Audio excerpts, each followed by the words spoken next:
Hello there, you're watching SME On Point. My name is Liabo Setho. Thank you so much for staying with SABC News. The global smart meter market size is projected to reach about $54.3 billion by 2030.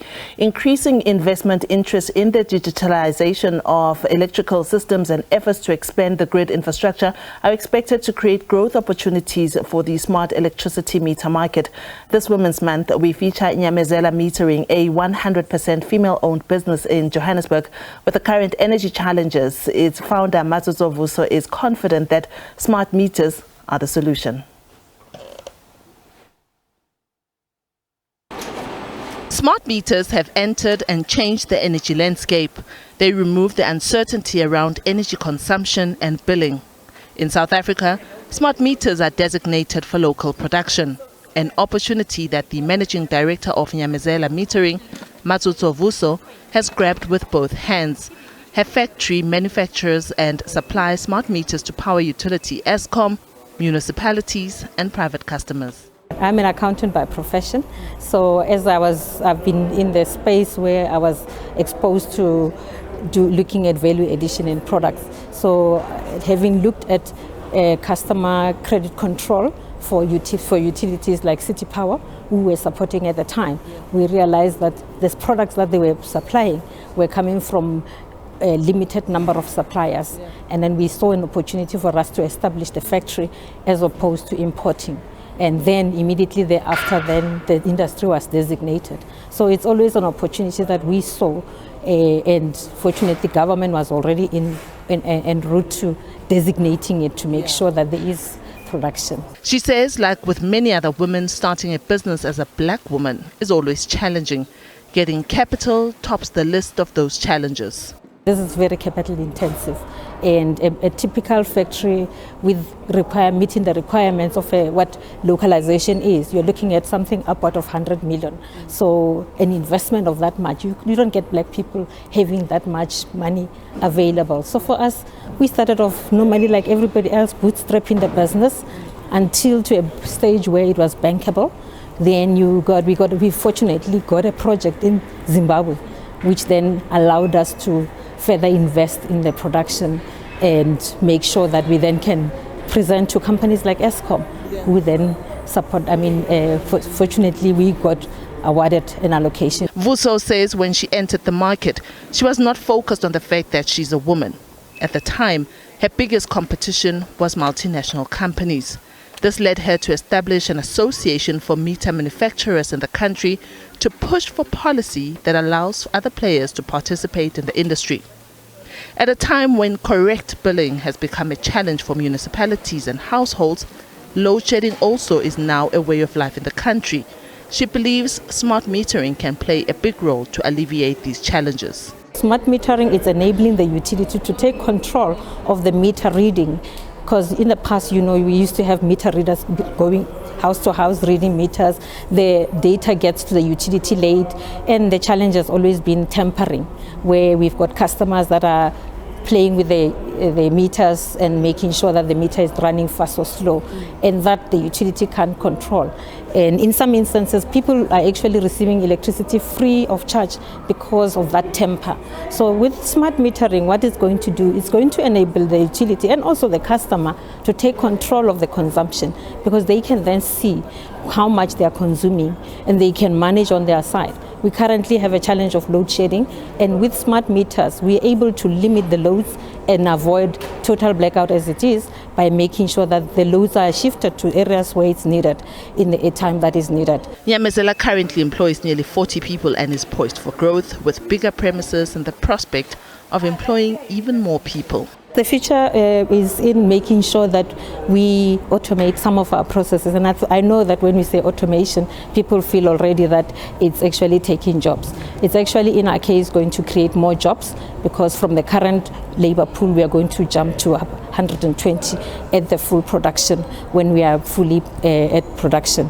So what we're doing there, we're introducing some of the base production processes and making sure that we are eliminating, because quality control in the space is important. Yeah. Your customer is interested in a product that works the first time, and I think how we have managed to limit our product default is because of the quality control processes. So automation helps us by making sure that it removes the human labor portion and introduce precision.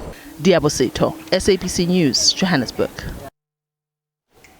Nyamezela Smart Metering was our featured business of the week. Remember, we are on Facebook. Our handle is @SME on Point. We'd really love to hear from you. And thank you to those who are quite loyal in engaging us and telling us what they think of our featured businesses. But to this now, for some, baking is just a favorite pastime. But for others, it's a means to an end. Baking has increasingly become a gateway to starting a business, especially in the wake of high unemployment. Today's studio guest makes her living by sharing her knowledge with other women while teaching them skills that can help them start their own businesses. Masha Mukiri is the owner of Let's Cook and Bake with Hunadi. She now joins us in studio. Masha, welcome to SME on Point. Thank you very much. When did you start playing with the flour and eggs and butter? Oh, thank you so much for inviting me here. It's been 7 years in this business. Yes, I've started as actually I'm self-taught. Oh, nice. I've started on street. I know it's not easy, but I keep on pushing and pushing and pushing until I am here today. How then was the transition from you selling cakes and now teaching other women how to bake? A lot of my followers on Facebook, they keep on saying, Hunadi, you are doing a great job. When are you opening the baking classes? I was like, am I ready to host people? So I just keep on searching on how people work while they are teaching other students. So COVID came is where I started my baking classes. I invited them, and then the classes went perfect. And most of my students now, they're working, they're running their own businesses, and even those who are following me on Facebook and Instagram and TikTok, they will say, Hunadi, we are following your recipe there without going to your classes, and now we are earning a lot. So we thank you for that. We are making a living. We are no longer sleeping on an empty stomach. There's a light in our family's You must be now. very happy with that, but we all know that starting a business, even if it is a cooking studio, it requires a lot of capital. How did you go about that? I know it's a lot. There's ups and downs there on business. We fall. Whew. It's a long story. But what I can say now is that when you are in business, just make sure or you do good things. Even you are running the business, how it's supposed to be, handle your customers. I know there's a problem there and there. They'll call, Hunadi, hey, this is not right. Don't fight with the customer. Okay. Just sit with the customer and say, okay, I accept, this is my apology from you. Okay, tell me what I can do for you. I will bake the cookies, and then I will give it to you just to say sorry about that. It's how the business works. You don't have to fight with the customers about that. That's how we end the customers. Those that are now running their businesses, are you also teaching them the skill of financial management and what you just said, customer service, or is it just you're purely focusing on the recipe itself? No, I'm also telling them, well, when after our classes, I sit with them, I tell them, guys, in business, this is how we run business. Right. We don't, like I said now, we don't fight with the customers. And then let me tell you, to charge, we charge like this. Okay. I gave them the startup pack. Or we are running the business like this. Okay. We charge for this much. And don't worry about people. Yes, people will say, oh, we are expensive and things like that. But as long as you know what you are doing, once the customer tastes that your product, they are not going to say you are expensive. Some they will say they don't worth the price.